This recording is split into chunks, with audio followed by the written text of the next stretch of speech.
All right. Hello, everybody. Welcome to the stream. Hope everybody's having a great day today. I'm Ryan. I'm one of the co-founders here at Lightstream, and we've joined up with Botisimo to put together a little Q&A session. Here with me today, I've got Stu, who is the CEO of Lightstream, and Oscar, the CEO of Botisimo. How are you guys doing today? Doing good. Doing Thanks for well. having me. Yeah, Same. awesome. Thank you. Cool. So for today's stream, I thought it'd be helpful to start with a little bit of a demo. We'll go through each service so people who aren't familiar can get a little bit of better idea how they work, kind of how they can work together, and then we'll jump into questions at the end. So a quick reminder to everybody in chat, if you have questions, feel free to post them at any time. We'll kind of be gathering them all together and kind of tackling them at the end. If it is kind of directly related to a demo or something specific as we're kind of going through and walking through the products, we might just go ahead and hit those up while we're handling them there. But otherwise, we'll kind of do them at the end there. So, Stu, I thought it may make sense to start with Lightstream, kind of how to start a stream, and then we'll go into Botisimo, and Oscar can talk a little bit about some of the tools that they've built that kind of help streamers grow their channel and help manage everything. So, I guess Stu, we'll go ahead and start with you. If you could tell us a little bit about your path, kind of getting into creating Lightstream, and then kind of go into it a little bit and show us what it's all about. Sure. My path into creating Lightstream. It's funny to word it that way because I think it's just a lot of us created Lightstream. But my path in the gaming industry, I'm old, been in gaming about 15 years now. I've done everything from esports with my first company was Gotfrag. I was part of kind of a core team there. Worked at Major League Gaming for a while, worked in various aspects of esports, ended up in the hardware side of the business, which I really enjoyed, for sealed loop liquid coolers. If any of you bought a PC from a major builder, you've probably seen one of these sealed loop coolers. Used to design and build those. SteelSeries, and was with SteelSeries a few years, maybe just a couple, all seems like a blur. But we ran global marketing there and product launches and whatnot. And when I left, about 6 months into my peaceful, quiet contemplation, Aaron called me and said that he had an idea. Aaron, of course, is Ryan and my co-founder.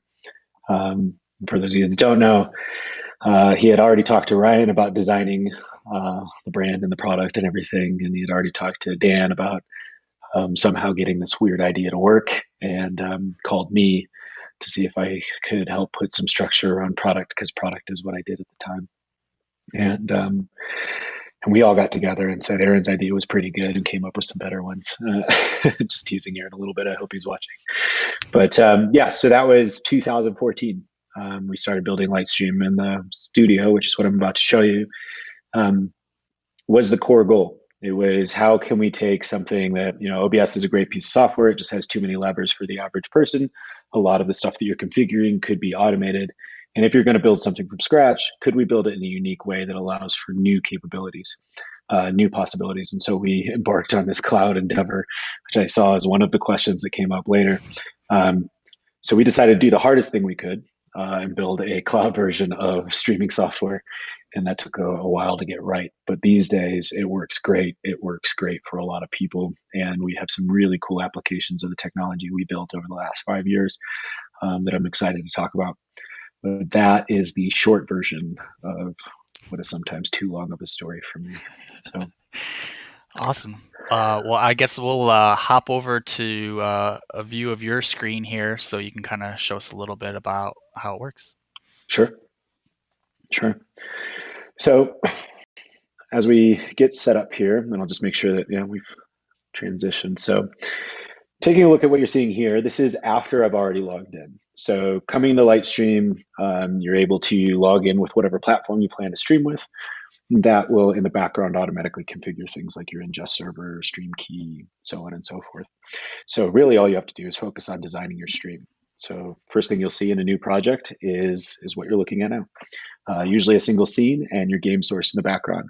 And editing your stream and making it your own is as simple as adding layers. So over here on the plus menu, you can add text, images, an image slideshow. If you've got a series of images you need to show on stream, this is great if you've got some pre-existing sponsorship or something like that.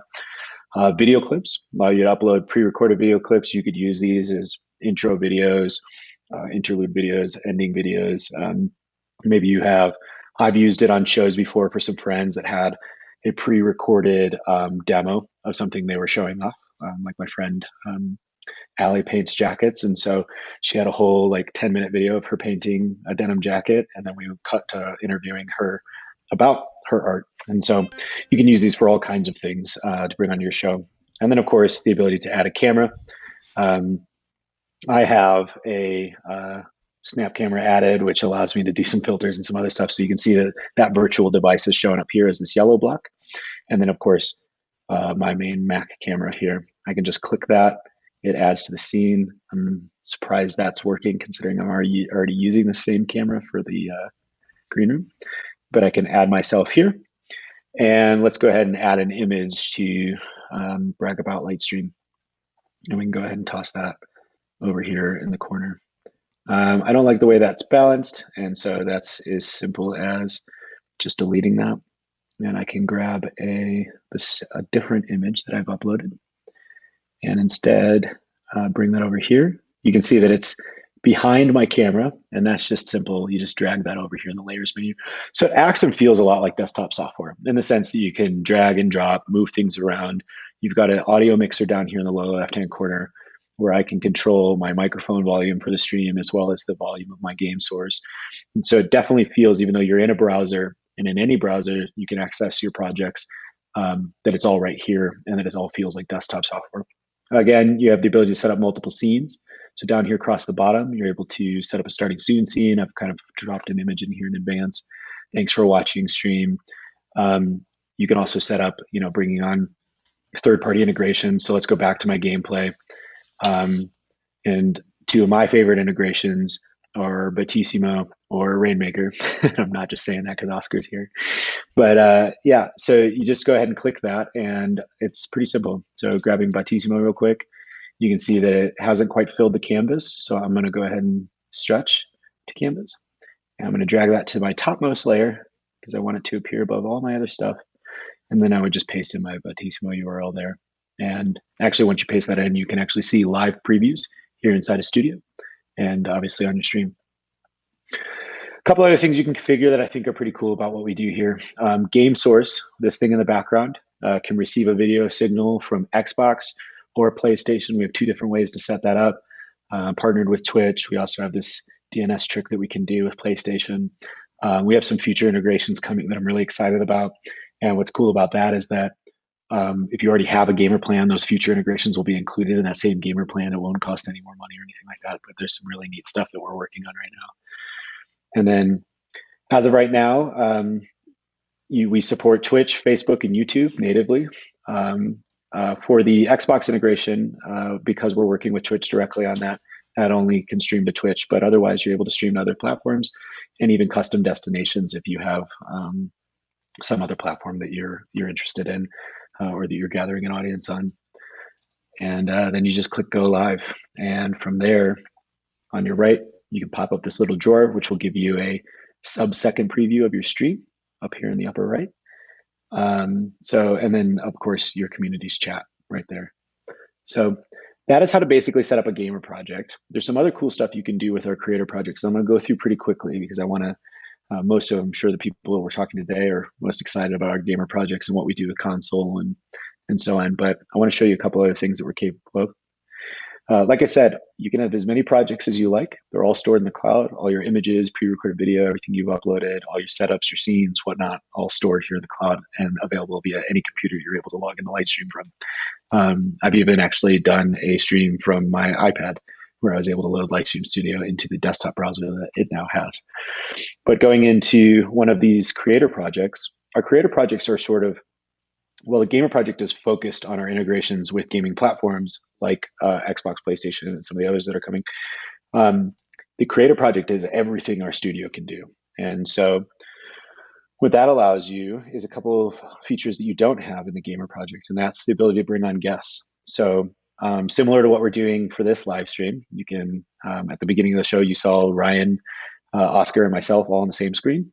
That's because they just sent a link out and we're all gathered in what we call Lightstream Green Room. Um, and so when you join that, you're able to get access to your guest camera and microphone, add them to the production. You're also able to screen share, which is what I'm currently doing in a green room, so Ryan can display my screen for the stream, and so on. And so the green room functionality allows you to not only bring guests on your show, but allow them to share their screen, allow them to share alternate audio, all kinds of things. And we've had that used for all kinds of fun stuff. And you can see that represented here. Not only can I do my own camera, but also remote guest cameras. I can do a screen share right through the browser. This kind of screen share is obviously not great for games. It's not a high frame rate or anything, but it is great for giving a demo of your own live streaming product. And then there's audio source and our TMP source. Audio source allows you to bring in other hardware audio devices you might have on your system. Like Black Hole, for instance, is a virtual audio driver that I use on Mac to bring in different music instruments or other devices that I have plugged into the Mac. So that can do some high fidelity audio sources. We can also bring in a fully produced feed. So here you have different RTMP sources that I have set up. I could feed this stream key and ingest server into another OBS or another broadcasting software, and I could bring that fully produced feed here into scene one, and I could bring in a second. So you can actually produce a multi-source show from all over the country. We have actually a team of streamers that use Lightstream to do what they call twin triggers. And so they play on the same team and they have their gameplay side by side for their community. So it's high definition, fully produced in the sense of high frame rate gaming content, not captured through the browser, but sent to us via an RTMP source. So it allows you to combine multiple sources. We've seen people run tournaments like this and all kinds of fun stuff. Yeah, so the Creator Project is definitely got a lot more features in it. That allow you to do different types of streams. I would think podcasts and gameplay and other kinds of stuff. Whereas the Gamer Project is more of our direct integrations with various platforms. So I'll kind of pause there. I don't know if Ryan or Oscar, if there have been any questions during the demo that I can directly address while we're in the product that are more relevant to the demo than they were to necessarily the Q&A we're doing after this. Taking a look, I think a lot of it is about feature requests or things like that that I think probably are best suited towards the end. Yeah. Okay. Yeah. Sounds good. And Ryan, I mean, anything I didn't touch on in the demo that you think I should be sure to mention? No, I think you tackled it really well and gave a nice overview of what it's all about. Awesome. Cool. And that's it for me. All right, great. Cool. So thanks, Stu. And then Oscar, I would love to hear a little bit about your journey towards the creation of Botisimo, and then if you could show everybody a little bit what it's all about. Yeah, sure. Appreciate you having me on here today. And I kind of had a little bit of a different path through my past. I come from a software background. I've been a developer for the last, 12 years, always kind of trying to figure out the cool new technologies and working, doing real-time automation and services, software as a service types of work in the past. But of course, whenever I was a kid, I was an avid video gamer coming up on the Nintendo, Super Nintendo. And then as I got older, I kind of went the way of the PlayStation. And now I'm up to I got the PS4. I haven't quite upgraded yet, but I got the PS4. And so, yeah. Anyways, I got into mobile gaming maybe like 3 years ago. I was playing Summoner's War. If any of you are familiar with that game, it's kind of like a Pokemon, Final Fantasy RPG sort of mashup of like game mechanics. So I started streaming, and I very quickly found myself needing like 3-4 tools to kind of do all the integrations that you want, right? Like you want to let people know when you go live in Discord, and you want to announce it on your Twitter, and you want to announce, say thanks whenever people follow you, all that kind of stuff that people expect. Well, I didn't realize you need like 3 or 4 tools to do that. But as coming from the software background, I was like, maybe I could just like make myself something. I'll just make something. So it really started as just meant to be a personal project to just solve these like core things that I was trying to do. But with my SaaS background, I put it online. I posted it on Reddit, and people started contacting me. People started signing up. People started asking, "Hey, can you?" The first thing they asked for was like, "Can you make this work on Mixer?" Um, and I was like, "Okay, sure." And so we did that, and basically that was kind of the beginning of the cross-platform chatbot in the cloud, right? So for the first time, you were able to hook up a chatbot to your Twitch channel and your Mixer channel and create a single command that could respond and work in both of those chats at the same time. Before, you would have to kind of just create multiple accounts or even use separate bots, right? Because you'd have like ScottyBot on Mixer, you'd have Nightbot on Twitch, you'd have Firebot on YouTube or whatever. And Botisimo was just a way to kind of consolidate all of that. So of course we packed in the essentials, and then we packed in a lot of cool engagement tools to kind of, like you said, grow your audience and kind of, get return viewers and just make your kind of gamify your chat a little bit, make it more fun. So yeah, that's pretty much how I ended up there, and people just kept signing up. So we're still doing it. Awesome. That's great to hear. Cool. Well, yeah, I guess let's hop into it and check it out. And you can kind of show us what it's all about here. So I got your screen pulled up here. Perfect. Yeah. So Botisimo.com is where you can get started. Pretty easy to log in if you've already got an account. If you try to log in and you don't have an account, you'll just be prompted to create one. Pretty simple process, pretty basic. Once you get logged in, you'll get dropped into your connections page, which is pretty much where it all starts. And you'll see here, to heavily demonstrate the cross-platform capabilities, we've got a bunch of different channels connected. You can see I've got channels across the board connected here. And then each one kind of has their own individual settings, but all under one account, right? So I can go into the settings, and this is where we see all of our chat announcements. We can, post a message when people follow or subscribe to the chat. We also support some platform-specific features, like, for example, on Twitch, we have the raid as well. And then we also have the ability to connect your Twitter account, automatically post when you go live to Twitter. And of course, everything comes with a customizable, you can make a custom message with tons of variables to, output the game that you're selected as you're playing on Twitch, to output, your channel name or your URL and things like that without having to type it all out. And what's nice about that is if you ever change your username, it all just kind of works. The other part you would want to see here is if you have a Discord connected, or actually we support Slack as well, you can do live stream announcements over there just like you can on Twitch and let your viewers know when you go live. And then lastly, on the cross-platform front, we've got the chat relay. Basically, if someone sends a message to Twitch, Botisimo sends that message over in YouTube as well and kind of just tags it with their username. Allows people to talk across platforms. Very popular feature. That was, I believe Restream is another source that people, if you ever use Restream, you're probably very familiar with this chat relay concept. So got that. So yeah, once you have your connections connected here, all your different channels, which I should add, you can just use one as well. It's not required that you have 10. The next thing that you want to check out is definitely the settings. So under the settings, we got a couple of cool sort of like base level features that you'll want probably before you really start using the rest of the bot. The first one is the loyalty point system. You'll want to set this up. This is the points that your users get when they view your channel.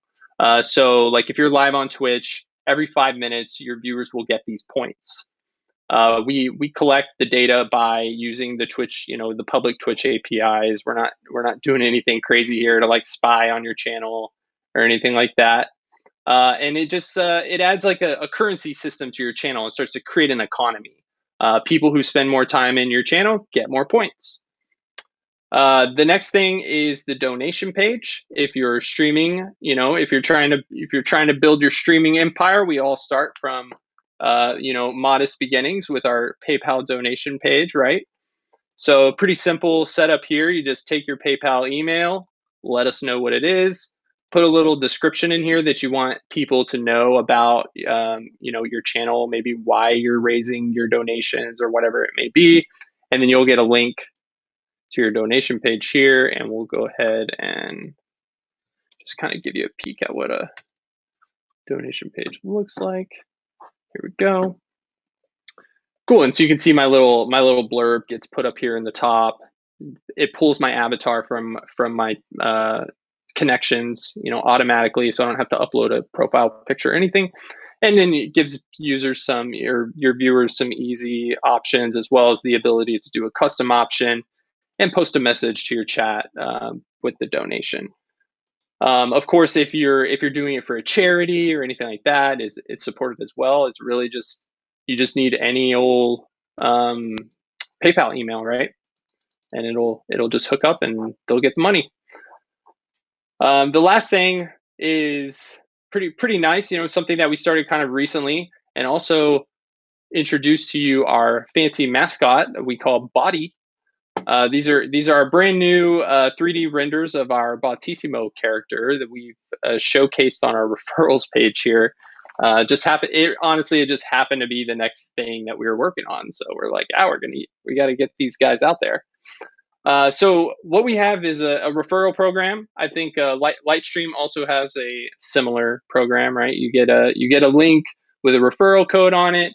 Send it to your friends, send it to your viewers, and let them know how you're doing your streaming. And for anybody that you send our way, we give you rewards. Ours comes in the forms of credits towards your future months of payment. And then we have also kind of sweetened the pot a little bit by offering some swag for reaching some pretty achievable milestones. I think 5, 15, and 30 referrals. So yeah, some cool stuff under the settings that sometimes people miss. Anyways, so once you have that set up, of course, we have the essential chatbot tools that you've come to expect, right? Like when you download a chatbot, these are the things that you're like, well, of course it has commands, right? So we've got the ability to create custom commands. You can, set it up with any prefix that you want, put out a response, and let people know things that you need them to know. So a perfect example of why you might use this is like a social type of, well, I don't have a good example down there, do I? Like to promote your social accounts, right? You can have a command, !social, and it just spits out all of maybe you have a Discord invite code, you've got a Twitter page, you've got your you've got your YouTube channel that you're trying to promote from your Twitch stream and things like that. So that's a great reason to use commands. Alternatively, a timer is pretty much the same thing as a command, really, but just instead of being triggered by someone typing something in the chat, it's triggered by time intervals. In this case, you can see we've got a few different ones, like every 5 minutes, we remind people to like and follow the channel. Every 30 minutes, we just kind of say, hey, we have a little announcement that's just like, hey, I'm the bot here, and here's a couple helpful commands if you want to learn how to use more, that type of stuff. Cool. So once we get past the sort of like essentials, right, the commands and the timers, we start to get into more complex mechanics that we have here. So one is the polls, which can also sort of be thought of as a contest, depending on how you want to run it. So a poll is pretty basic. You set up a question or some sort of premise, and then you set up options. Now that can just be like a question, like I want to know something, and you can get feedback, or it can actually be like a game, like what do you think is going to happen, and you give them choices, and then based on the actual outcome, you select the winner. So slightly different approaches, but the same sort of mechanics. So like the example here, I'm saying how many points will I earn? Will I get this round? And then you've got some options 1 to 5, 20 or 26 or more. I don't know what game this is, that this is the point scale, but that doesn't matter so much. But then you would play around. People would place their votes and or their bets, which is when the currency system starts to show its head, right? They can actually bet those points on this game, and then based on the outcome, win points based on their bets. And then you have the control to decide what the multiplier is and things like that, like whether you want to reward 5 times the amount, 2 times the amount, that type of stuff. And of course, you can disable betting as well if you just strictly want to run like a poll with just feedback. Cool. I should also add that all of these features, the polls and the giveaways, which I'm about to talk about next, they come with an overlay. So you can take this overlay, and this is like the link that you would put into your Lightstream, right? You would create a Botisimo integration, take this URL, post it in there, and it's just kind of like a little stream widget for your poll.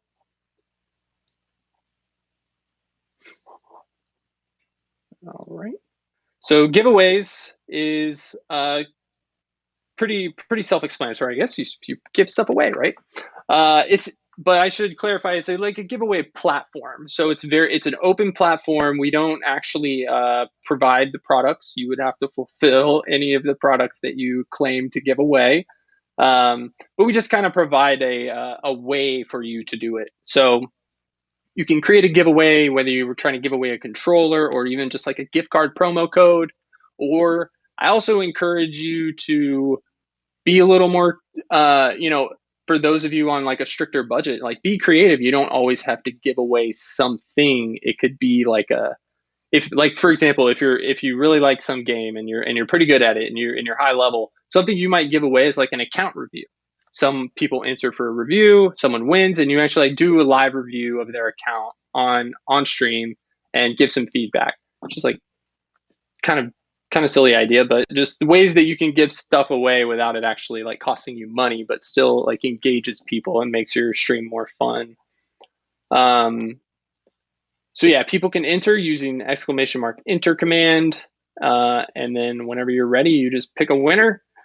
And once you've picked a winner, they will show up as the winner here in this list. You can see I've done a few in the past, and it looks like I may have rigged them in my favor because I won most of them. Something to know about the polls and the giveaways is that the polls, we talked about the bets you can charge, or they can bet on the poll.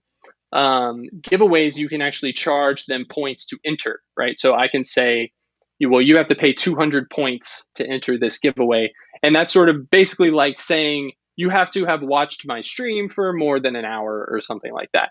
And that's a great way to, to get people to come back and watch your stream multiple times, is by like creating engaging events like these giveaways and then incentivizing people to spend more time in your stream to be able to participate in them. Another trick there is maybe you run a giveaway if you stream regularly, like maybe 5 days a week. You run the giveaway and you run the entries on Monday, but you don't actually pull the winner until Tuesday. And so that kind of like, it kind of encourages that carryover from day to day. Little ways that you can use these tools to do stuff like that. Okay, the shop is very similar to the other. It's just like a platform for you to offer up items that people pay loyalty points for. This is also where I encourage you to be creative, and it doesn't always have you don't actually have to give away like things that really cost money. This I think is a great example that I've set up here. A push-up, right? So I charge you 250 points, and you can purchase a push-up. And at the end of every stream, I'll do however many push-ups have been purchased during the stream. Everybody wins, right? You get exercise. My love and affection. You get exercise. They get to buy stuff and participate, and it's fun. Can I set a max on that? That's my question. Well, you just have to scale your pricing. This is a capitalist system. So, and then over here in the purchases tab, you'll see all of your purchases that people have sent in. And then if you are giving away like actual stuff that you need, there is a mechanism here for you to mark them as like redeemed.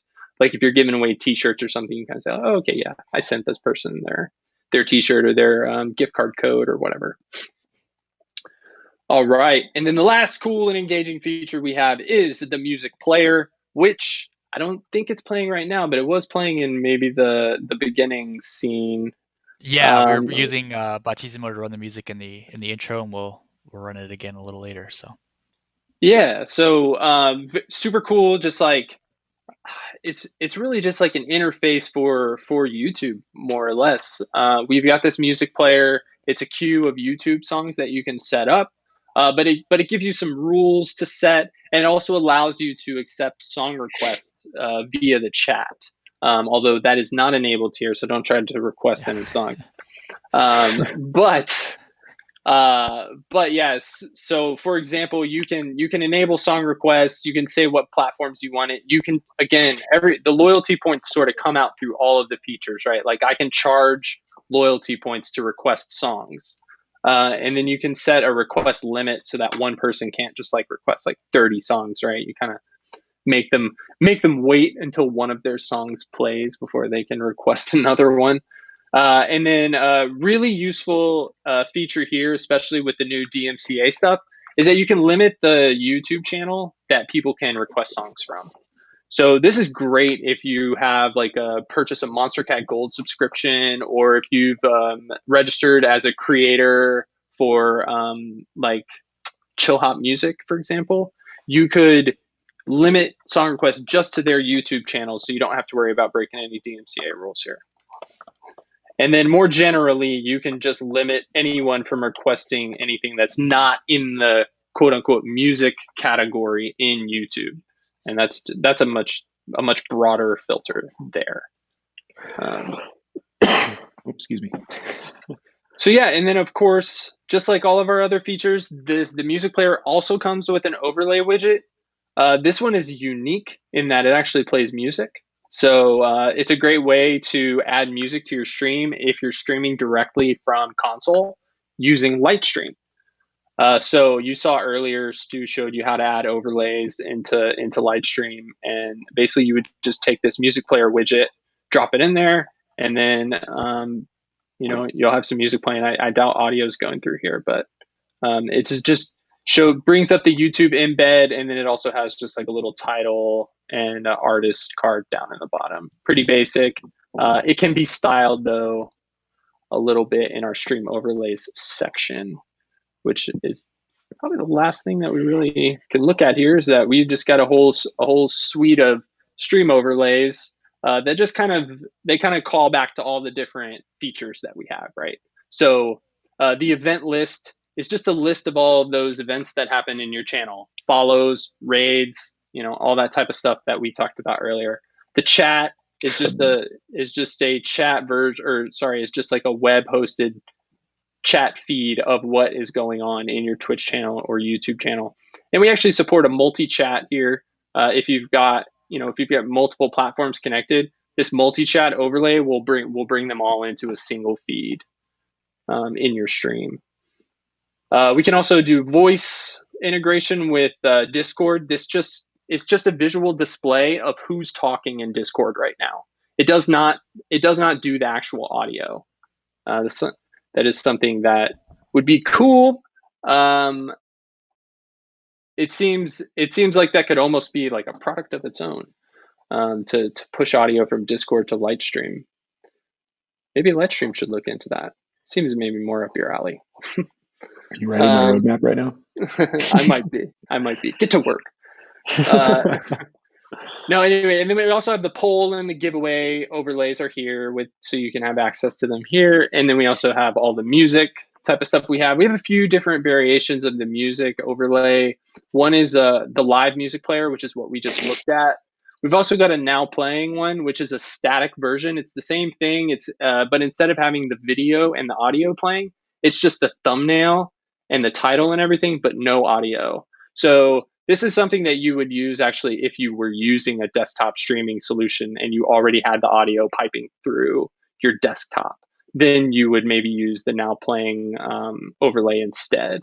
But for Lightstream users that are streaming directly from console, the live music player is definitely what you want.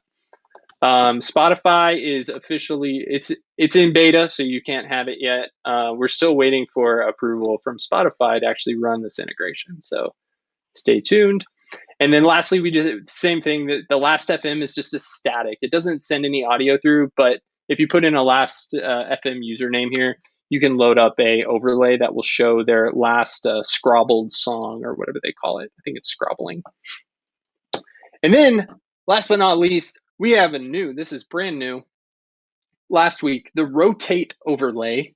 This allows you to actually put multiple URLs in and then rotate them every like X seconds. So for example, you can take the poll overlay, the giveaway overlay, and the music overlay. You can pop them in here, and then you can create one super overlay that will rotate through those 3 overlays like every 5 or 10 seconds based on what you set. It's a great way to claim some of your screen space back when you are leveraging all of these features. So that's why we did that. That was like, we're like, man, what are we gonna do with all this stuff? Like, oh, we're gonna put it in one overlay. That's what we're gonna do. So yeah, and then beyond that, just some basic utility type of stuff. We've got spam filters. You can blacklist words. This is a new filter here, the message length. Some people have asked for this. If you want to limit, you can only use 100 characters instead of 200 or whatever. The limits are a little different depending on the platform you're on. We've got chat logs, and then we've got users as well. So you can see all of the people that have, showed up to your different channels, how many points they have, how many hours they've been watching, how many messages they've sent. It just gives you a little bit of insight into who's working the hardest. And then the last thing, basically just from the users, if you click on view leaderboard, you'll get sort of like a public facing profile of your Botisimo account. So this is where you can go to see, this will actually pull up your live widgets. So you can see like the live streams that's going on. Obviously I'm not streaming on my channel right now, but I can, because I've got YouTube Connect, I can also toggle over to YouTube. It's kind of cool. The person who shows up can decide, well, I want to watch through the YouTube widgets, or I want to watch through the Twitch widgets. And then we just have some of these panels down below with your Botisimo specific things, like what commands are available in your chat, the next songs that are coming up in your queue, the top leaderboard for your channel and like their progress and what platforms they're on. And then, we got the giveaway and the shop items down here. So it's kind of a public profile. This is also where your donation page lives, as well as we've got just the larger widgets that are, you can see the progress for all your stuff. Right on. And I think that's a pretty good 10,000 foot view of everything we got going on under Botisimo. Cool. Awesome. We did get a question. X Divine was wondering if this is could be used as an alternative to Streamlabs or Stream Elements. Like, is there alerts? I think we kind of touched on it a little bit, but if you could kind of clarify that a little bit. Yeah, sure. Sorry. Yeah, I did just kind of skip over it whenever we were looking at the overlays. Sorry. So yeah, we do support alerts for a lot of the stream events that go on. And yes, replacing Streamlabs alerts was one of my core goals whenever I originally started Botisimo. So yeah, we've got events for donations that come through our donation page. The one that we talked about setting up earlier. You can do follows for your, Twitch and YouTube. Although I will say it gets a little hairy right here in the follows versus subscriptions. And unfortunately, right, Twitch calls it a subscription if you pay, but YouTube calls it a subscription if you just like subscribe to their channel. They call you a sponsor if you pay, $5 a month towards the channel. So follows includes YouTube subscriptions, and subscriptions is YouTube sponsors. It's kind of we just had to pick a way, since they both call it like opposing things.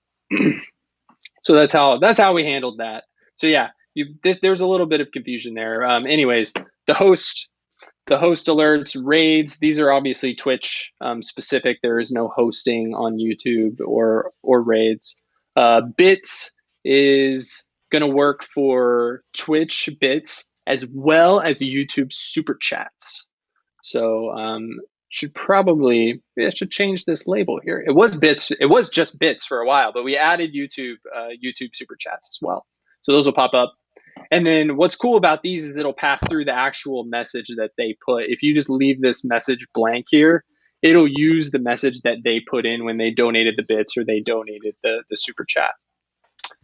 You can also use the events we've got a few internal events, like when someone purchases an item from the shop, you can set off an alert, or whenever your music player goes to the next song, instead of having to how I was showing you embedding it into your stream, you could maybe hide that and instead just have this alert that just pops up when the song starts instead of the whole time. So cool. Hopefully that answers that. Cool. Yeah, I think so. I'll pop us all back up on the screen here, and thank you guys both for walking through the demo. I think it might make sense to hop into a couple questions. Wanted to hit up a couple more general ones we got via Twitter and things and social media first, and then kind of get into some more feature-specific questions we're getting in the chat here. One thing I wanted to start with was, but I noticed, obviously both of these platforms are cloud-based. So Stu, kind of wanted to start with you. Why did you guys decide to go, or why did we decide to go with a cloud-based option for this? Yeah, I think that a couple different ways to answer this question, but when we originally started, I think the choice was about taking the workload off of the machine, or a decent amount of that workload. We also envisioned a world where you can do what we're doing today, which is that you can get to your projects and your setup and your scenes and everything from any browser and be able to access and back up and kind of save all that. But by doing a lot of the video work off the machine, we thought, it might eliminate the need for a second streaming PC or some of the other capture cards, for instance. Give people who maybe don't have either don't have the financial means to acquire additional hardware and setup and whatnot, or choose not to so they can invest that money in better lighting or microphones or whatever. So that was really kind of the original idea. I think why we doubled down on it over the years, because we've been doing this for a long time, is that the desktop software space for a lot of PC gamers is, there are a lot of options out there, and notably they've gotten better, more approachable for the average person. And so when we looked at that market, there are some opportunities there, and we still believe that we might launch some things that are opportunities in that area. But there's also a lot of options for you right now. There's OBS, obviously everyone knows that one. There's Streamlabs OBS that makes it a little bit more approachable. There's things like a better plugin ecosystem these days than there was in 2014. XSplit, obviously, and then there's all these advanced kind of broadcast tools. But nobody was really taking on the challenge of, hey, if an Xbox can stream but can't composite, can we bring that to the cloud, render that, and send it back in less than a second? And that's what we did with Mixer first, and now we're doing with Twitch. And so I think it was about solving problems that we're good at, in the sense of not focusing on places that maybe have solutions like PC gaming, and focusing on things like console streamers, mobile streamers. I think we're really in a good position to support cloud gaming in the future. So for those of you that will be gaming on things like Stadia, Luna, GeForce Now, so on, having a system in the cloud that you can then send those video frames that are already in the cloud over to a streaming system that's also in the cloud, you could effectively not only game, but share your experience gaming with something as simple as a tablet. So yeah, it just, we looked at, what were the needs, and PC gaming or desktop software seemed relatively solved. And especially as power, meaning like CPU and GPU resources. I mean, we've all witnessed what NVIDIA's done over the last 5 years, what AMD has done in the last 5 years, Intel's done. Power now is more readily available on the machine than when we started in 2014. So I think our reasons have shifted, but we're still just as committed to the cloud approach as we've ever been, because we have solved the hard stuff in a more approachable way than I think you'd necessarily be able to do with today's existing solutions that aren't Lightstream. So that's why. Cool. And same question for you, Oscar. What was the decision behind going with the cloud-based solution for what you guys are doing? I know there's other options that do similar things that are kind of rely on desktop software, local files. Yeah, Sure, yeah. So one of the main reasons why we did it was a lot of why you guys had originally done it, and it was to take that load off of the computer, right? To give the streamer more CPU to use towards their gaming and their streaming. Um, because this was, I mean, I guess we probably started around the same time. So Lightstream wasn't really like super popular whenever I started working on Botisimo, and it was pretty much like OBS or capture card. Like those were your options. And so people were already having to divert their resources to those things. So a chatbot was there, just like, no, this chatbot, the chatbots that were out there and downloadable were notorious for being CPU hogs, especially as your stream and audience scales, and the messages start to increase and the activity increases. So that was definitely a problem that we were hoping to solve. The ability to do cross device configuration and management is a huge plus as well. Why we decided to go that route. The ability to do some management, on the fly from your cell phone, or even hand off to another person while you're streaming, and they can kind of manage it from their computer at their home. So to just enable people to be able to do stuff like that was a huge reason why we went cloud based. Hmm. Very cool. And obviously we're talking about cloud-based software and tools, and I know a lot of our viewers are console streamers, so obviously trying to make those tools available to people who maybe don't have a PC or a powerful PC to be able to run those kinds of things. I know we did get some questions, Stu, about what consoles does Lightstream work with? You talked a little bit about the cloud capture option there. Could you maybe talk a little bit about which consoles it works with and kind of the differences between how it works on those consoles? Oh, you're muted, Stu. There we I'm in dry air and I keep coughing, so I keep muting to prevent everyone's ears from blowing out. But um, the for those of you that remember what we had with Mixer, it was a operating system level integration, where the Xbox was capable of streaming directly from the OS to Lightstream and so on. Um, what we had to do with Twitch was use their native Twitch Xbox app. So you install that Twitch Xbox app, and obviously the broadcast tab, and they added an additional ability for you to not just be able to stream directly to Twitch, but stream to Lightstream, and therefore be able to do what we did for Mixer for Twitch. Prior to that, we had come up with a little DNS trick to trick their app into sending us the video feed. And then we showed them that and said we'd love a more official path, and they worked with us to bring that out. So they've been great, to be honest. The team there's been really open to a bunch of. Did you lose my audio? Yeah, you're back now though. Okay. All right. Charging one AirPod while the other one is dying.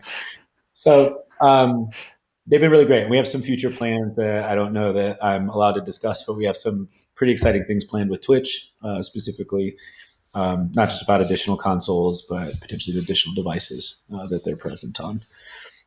Those things will probably all be 2021, hopefully early. Pretty excited about those. So, sorry, I'm watching Twitch chat. Can't tell just yet. On the PlayStation side of things, for those of you that use a PlayStation, we're essentially doing that little trick where the PlayStation will attempt to stream to Twitch, and our DNS server will tell you where to send your video. And it all happens in the background kind of magically. And that's your game source inside of the studio I was showing you. We're working on an official path there. I will say that Sony and PlayStation are, how do I put this? It takes a while for them to make core level changes to their software. They want to make sure that they've thought about all the different things that could happen and so on. And larger strategy, but they're okay with what we've done, and they're not mad at it. So the PlayStation integration will continue the way it has, and it's working great for a lot of people. Going forward, we have an even better relationship with Xbox than we did during Mixer's time. We're really excited about some things we're working on directly with them. We're working with other gaming companies. I mentioned cloud gaming. We're working with somebody right now, and we're pretty excited about what we're going to launch in the new year. This will be included in your gamer plan. So if you're an Xbox subscriber or PlayStation subscriber with Lightstream right now, you'll also get access to this new source if you choose to. If you're starting to venture into cloud gaming at all. Um, and we're toying around with some ideas right now, nothing concrete around mobile gaming. For those of you, I think most of us who operate in North America have a very North American view of what the live streaming industry is. But if you go to places like Brazil, there are platforms like Nemo TV. That's kind of their version of Twitch, where 80% of streamers on that platform are using a mobile device, but they still want alerts and overlays and the ability to represent themselves uniquely to their audience. So we're looking at things that allow you to not necessarily even have a PC in the home, or be able to get in there, set some things up, and then the next time you go live from your mobile device, you'll be able to have all the things that you see your favorite streamers have on their audience in terms of audience engagement and that kind of thing. So yeah, that's what we support today. My wish list is probably, I would love to see us be supported on Switch. Switch is not capable of streaming right now. At least there's no software on the device that allows you to broadcast natively from the device. But I see a world where you're, somewhere with your Switch connected to Wi-Fi, and you're able to go live, share what you're playing, and have that you're compositing. It's like kind of the ultimate mobile streaming kind of little setup.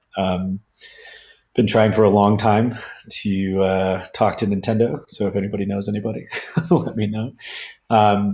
And they've obviously put a lot of thought into, accepting live streaming and a number of other things that we all know from just witnessing it. But I'm hopeful that one day something as mobile as the Switch can do what we did for Xbox and PlayStation. And for those of you streamers that, when the world gets back to traveling, feel like you're tied to your desk, like you always have to be home to go live, 5-6 days a week.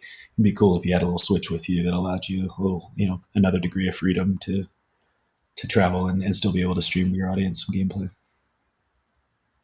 Sure. Cool. I think another question we got here was asking about, and I guess this applies to both. So I guess Oscar, we'll start with you on Botisimo. Is a subscription required for your service, and kind of if so, like kind of what is it about Botisimo that kind of sets it apart from some of the free options that are out there? Yeah, so yes, the short answer is yes. The service does require a subscription. That's kind of the path and the model that we decided to take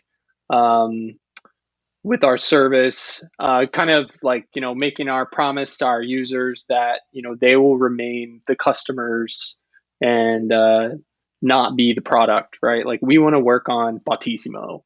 And so we get to work on Botisimo and do the most work out of that by, charging a fixed and affordable fee every month. It's $5. But actually, our annual plans will get you a pretty significant discount on top of that. If you commit to 12 months, you can save yourself, 40% on there. Some of the things that set us apart and what you get for that is that, first of all, we have a fanatical support team that's available for live help, even as far as, if you wanted to schedule a demo, or if you need help working out some very specific problems that you may have, or some of these things like we're talking about today, these sort of like strategies and techniques for executing these features that we have, we can also help you with. So yeah, that's kind of where we're coming from on that angle. We're just trying to remain sustainable and product focused, and not be the next Revlo. So I'll add to that by just saying that I think Oscar and I had an interesting conversation when we first talked about integrating Botisimo and maybe working with the community a little bit better in terms of the kind of content we were going to put out together about streaming on your Xbox using something like Botisimo in the cloud and whatnot. And we had both made a decision around the same time to only charge for the product, to not have necessarily a freemium model. And to some degree or another, I think what a lot of people don't realize is either they don't realize or it just doesn't click for them right away, is that the service is not just charging money for the sake of charging money. There are a lot of awesome people behind the product and why it exists and working hard to make sure that it's consistent and a quality product and that new things are coming out for it. And that folks like, I know you guys have an awesome support team and Drew and his team on our side, similarly are happy, healthy, employed, have health insurance, these kinds of things. That's where your subscription's going. And of course, those new features that come out. I see a lot of questions asking about both of our products, what's going to come next. And that comes out of paying smart people a good wage to do what they love and to hopefully build new and exciting features for the whole community.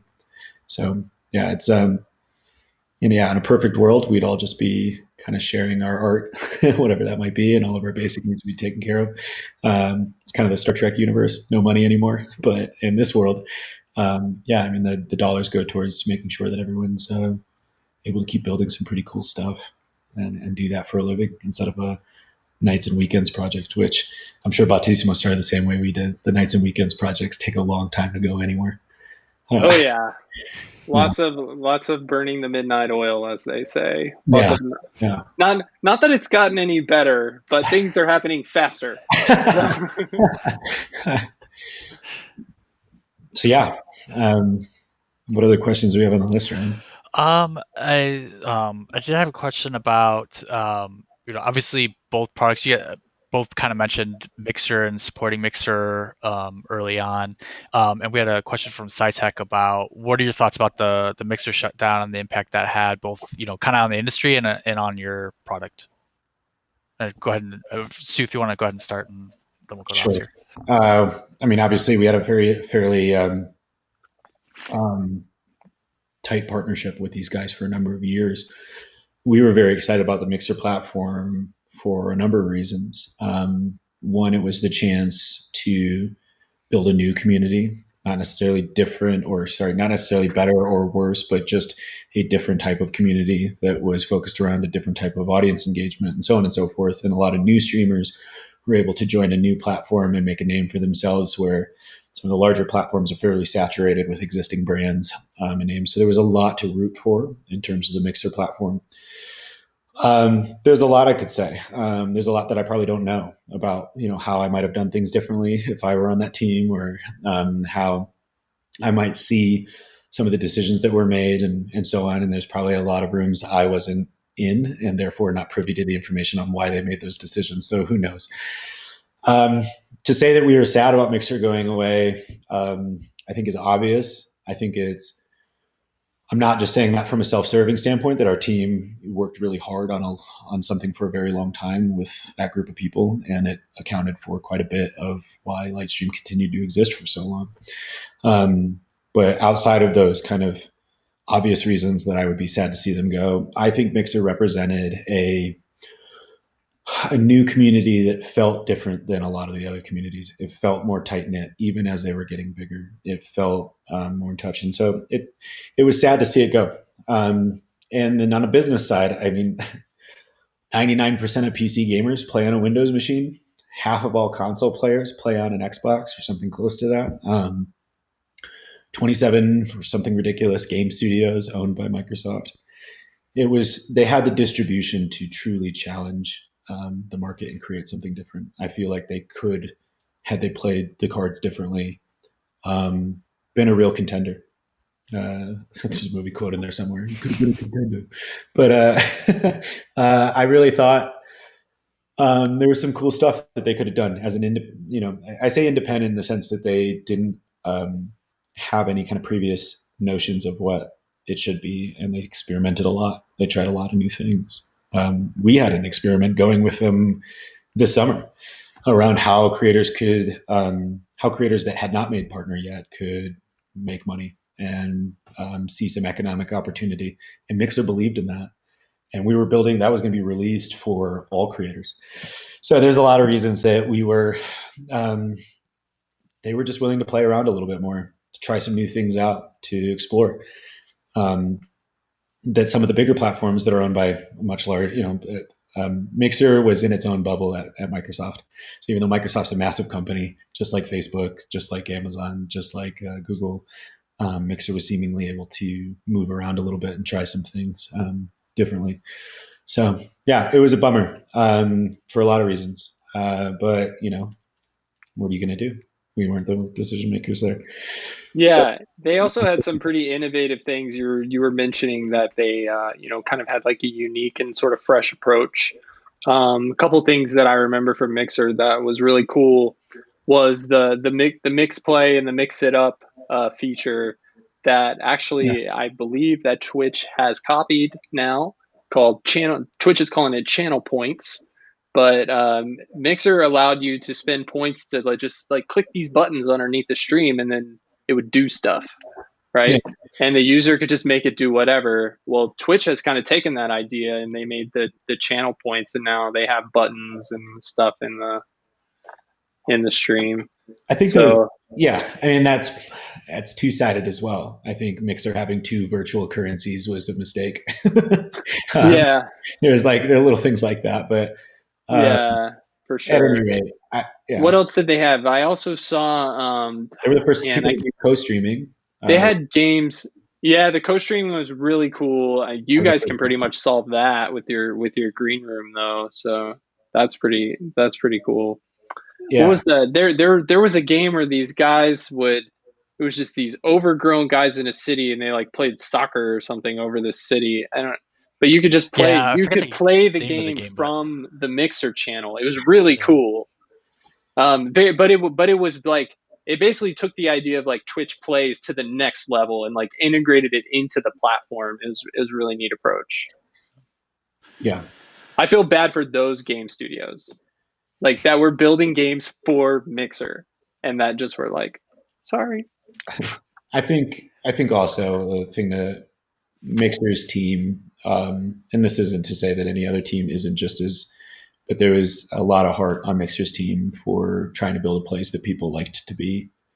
Um, and I loved that about them. In some cases, um, the decisions were made too on the numbers and not enough on the community or the feel or the feedback they were getting. And so that kind of, those two forces were at odd, but vast majority of people I met that worked at Mixer um, were extremely passionate and extremely caring about community first.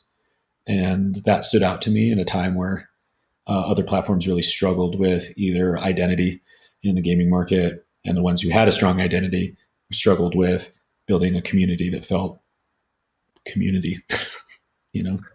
So Yeah, yeah, for sure. I mean, it definitely seems like Twitch has grown it's like too large now to be found or discovered. I definitely recommend people to try multiple platforms. It's part of the reason why we've gone the cross-platform route. That was a big early on. People would when Mixer had first started getting kind of popular. That's what they most of them still like had their Twitch channel from before, and they didn't want to totally abandon it yet, but they were like, "Oh, I love this new streaming platform, and I want to be a part of it." So you know, Botisimo fit in perfectly there. I agree to some extent that it can be challenging to be discovered, but we're seeing so many streamers have success with consistency. Streaming regularly, having production on their streams, switching from just streaming their Xbox to having actual alerts and overlays and all of that. Um, so I think Twitch has also worked on discoverability to a certain extent. And I think that one thing that we all often overlook, because it feels certainly like a zero sum game sometimes, is that the middle class of streamers is really what drives platform success. The upper end of streamers help drive a lot of audience and high numbers and vanity metrics and stuff like that. But when those big streamers go offline, viewers want something else to watch, and there are a lot of great streamers with smaller communities that feel more tight knit. Right? I mean, you've probably seen this on Botisimo. The people with like 10 to 50 viewers concurrent Yep. usually have really cool conversations and a really tight knit group, and it's a more fun stream to watch, in my opinion. So Yeah, I would have said like 50 to 70 is like where I like the upper limit. 50 to 70, and those are the types of streams that I enjoy the most. Yeah, for sure. I do not like emote walls. I want nothing to do with them. Just like So Ryan, given just time wise, do you want to do kind of lightning round, and maybe Oscar and I only get a sentence or two? Because I think you and I can talk a lot. Sure. All right. So we'll do lightning round. I think if we could wrap this up. Sorry, I'm on Pacific, so I'm not doing the mental math, but probably by 2:30 that would be great. So we got a question from Kemp in the chat asking about if we'll see the option for Lightstream to stream to other platforms from your Xbox, like Facebook or YouTube or anything like that. Yes. Speaking of other platforms. Yes, but not right now, right? That's the. Yes, we're actively working on solutions, and you should see that in a shorter time frame than a longer time frame. Soon TM. All right. Oscar, we got a question from Flavius Vikings about if you guys had any news or more info on music that can help avoid the either copyright free or able to stream. If you had any more info you could provide about that. Yeah, actually, I don't have the link off the top of my head, but we just recently did a blog post on the Lightstream blog addressing this very question.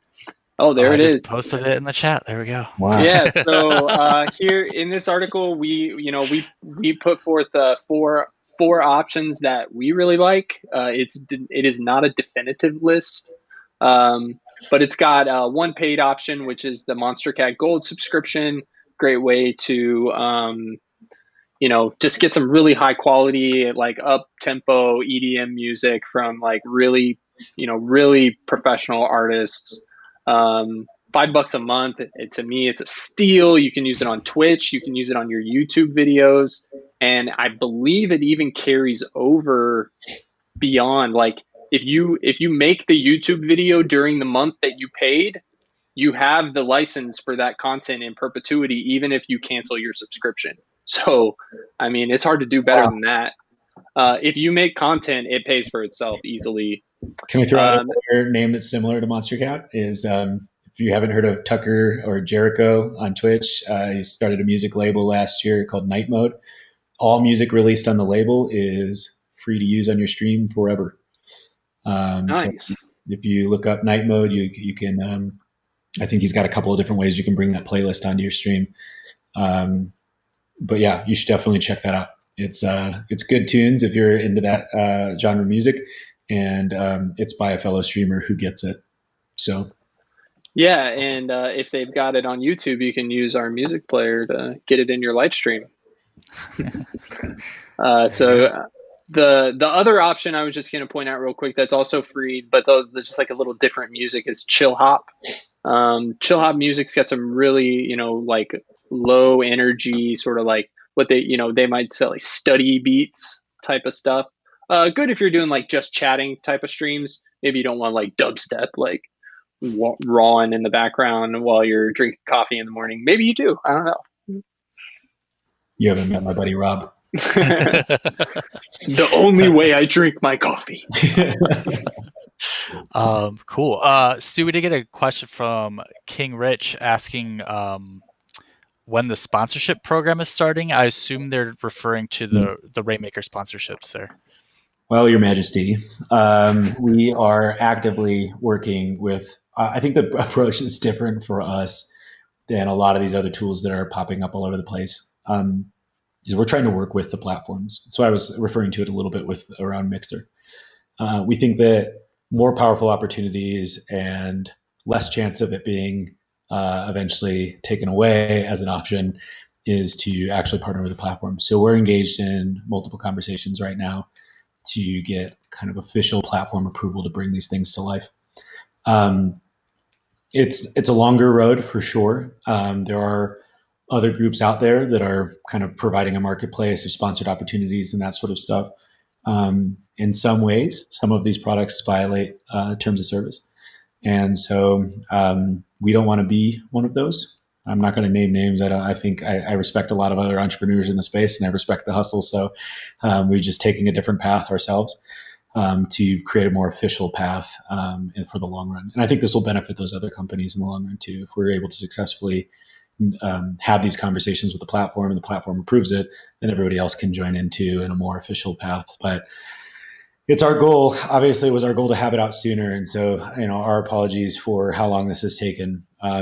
We had full buy-in from Mixer to bring this thing to life immediately for Mixer creators, and we were planning to run it on Mixer for about a year, get a lot of good data, and then present that to other platforms as an example of look at how great this is for creators and for the platform and so on.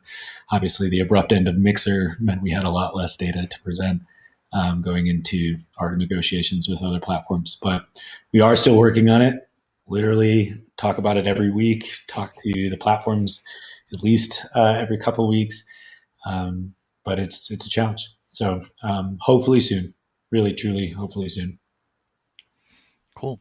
I know we're getting a little short on time. We got a lot of questions about when specific features for Lightstream are coming. I don't know at this point. Do you have any definitive timelines or dates you can give for any of these, or should we just say like there's not really much info to provide right now, but we'll be sharing more out soon? I will say that we've noted every feature request that was listed in the chat, and we'll be discussing those this week at our product call and deciding when or where if we need to make any adjustments to our product roadmap. But we got it kind of locked in for the rest of the year right now, right? Yeah. So two things that I'll say. One, if you've ever even breathed a muttering about a feature, we've recorded it. We have a product planning application that we use where we save ideas that we've had, and then if you mention it and you're maybe the 43rd person to have mentioned it or the 103rd person mention it, that gets added as a vote. So we do weight our feature requests and understand just how many people are asking for one thing versus another and that sort of thing. So your voices are not unheard on what you want next. We are looking to presently, we're exploring 1080-60 as we think it might be an option with some of the things that we're working on. Not guaranteed, so I'm not making any commitments there. But if it is possible, we're hoping to bring that out in the next couple of months. That new video source or that new service that we're integrating should be available sometime in hopefully beta test here in either December or January. Is it Luna? Will you just tell us? I can't tell you anything. I'm just kidding. It is one of my favorite companies, and I'm very excited to bring it to life with them. But that's all I'll say. I have a lot of favorite companies, so good luck.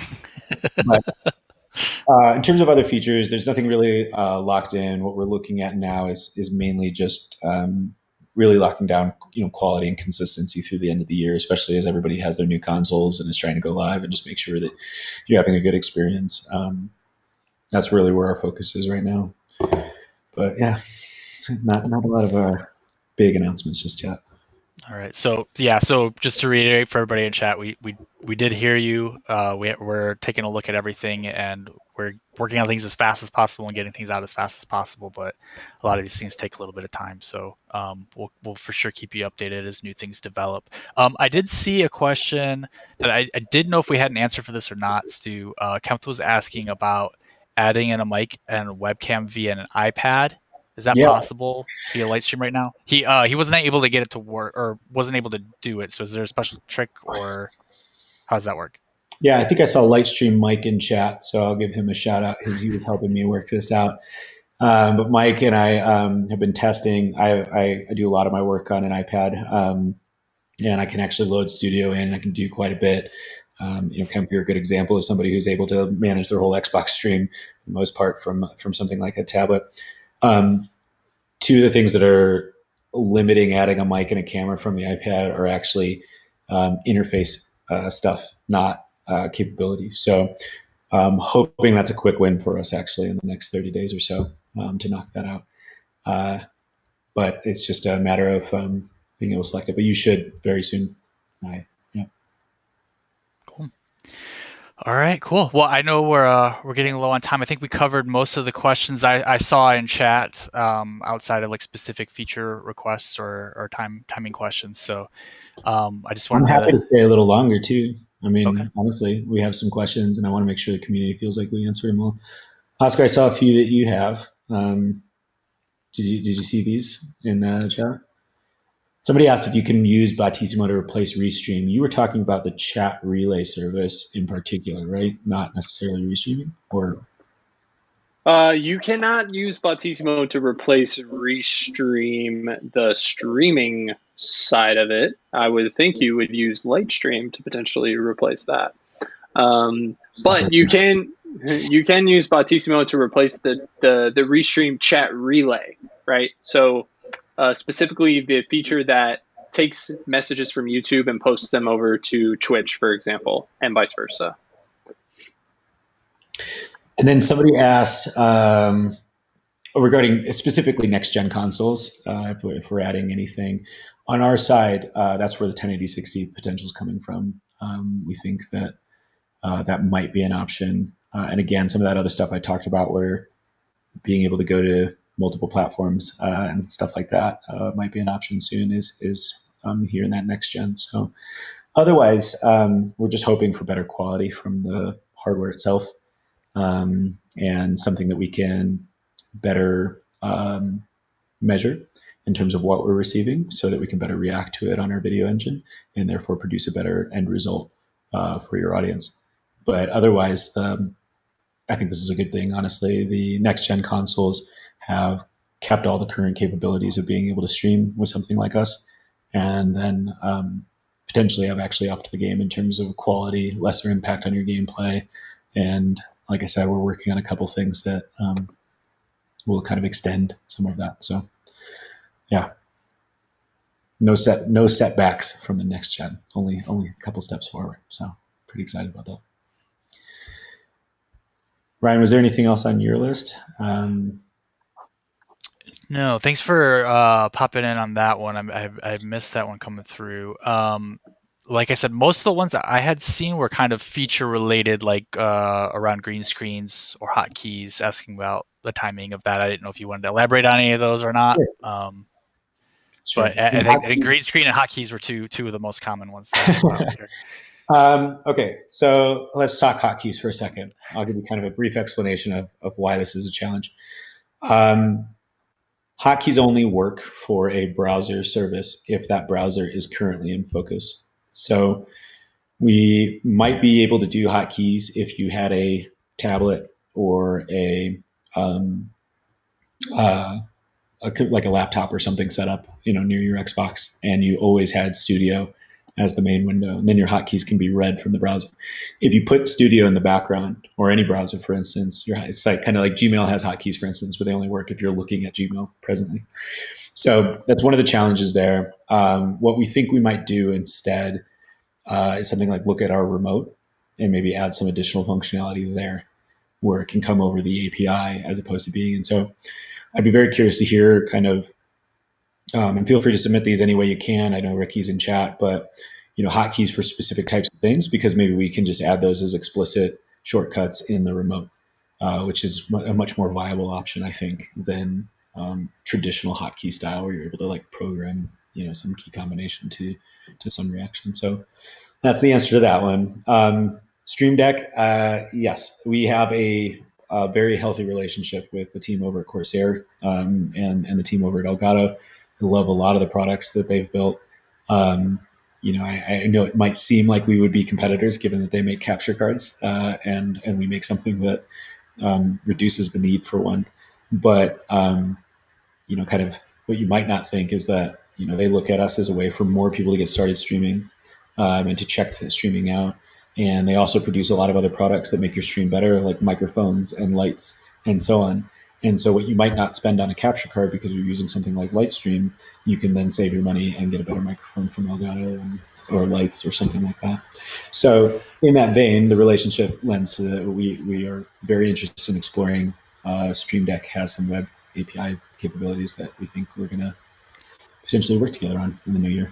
And speaking of Elgato, quick plug for in the chat for we're doing a giveaway right now. Botisimo is also involved in that, giving away Xbox Series X, as well as a whole bunch of goodies that you would need to stream, lights from Elgato, controllers from Scuff, and subscriptions to Botisimo and Lightstream, as well as overlay graphics and visuals by Impulse. So basically everything you need to have an awesome, well-produced stream directly from console.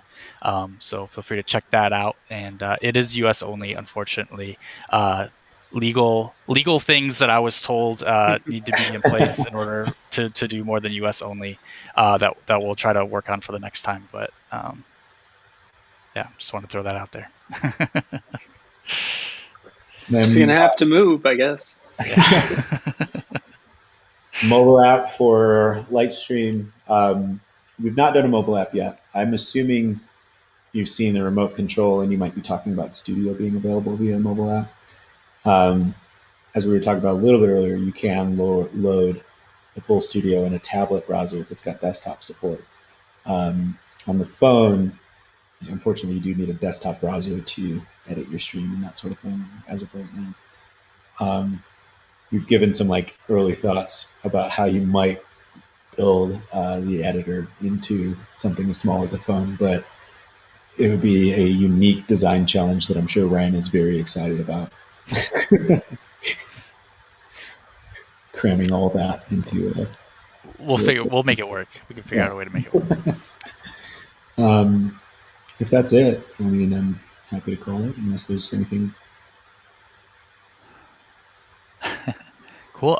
Yeah, I don't know. I think that's everything I see here. Unless anybody has any other questions, I think we can call it a wrap. Obviously, you can hit us up either via website, any social media. Happy to answer any questions there. We have, the support team, the communications teams, all on there all the time. So we're getting your messages and replying as fast as we can.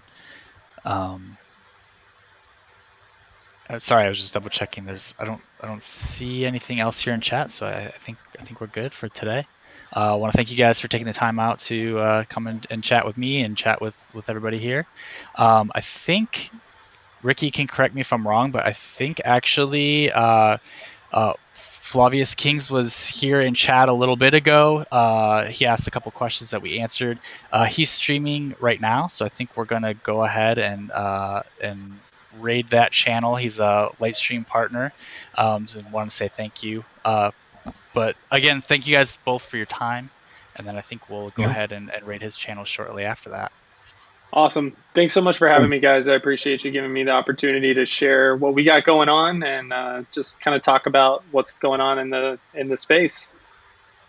Thank you. I appreciate the time. Yeah. Thank you. I mean, you guys are the ones that kind of came up with the initial idea to do this, so appreciate you guys bring this to us, and it's been awesome getting to chat a little bit. So thank you guys.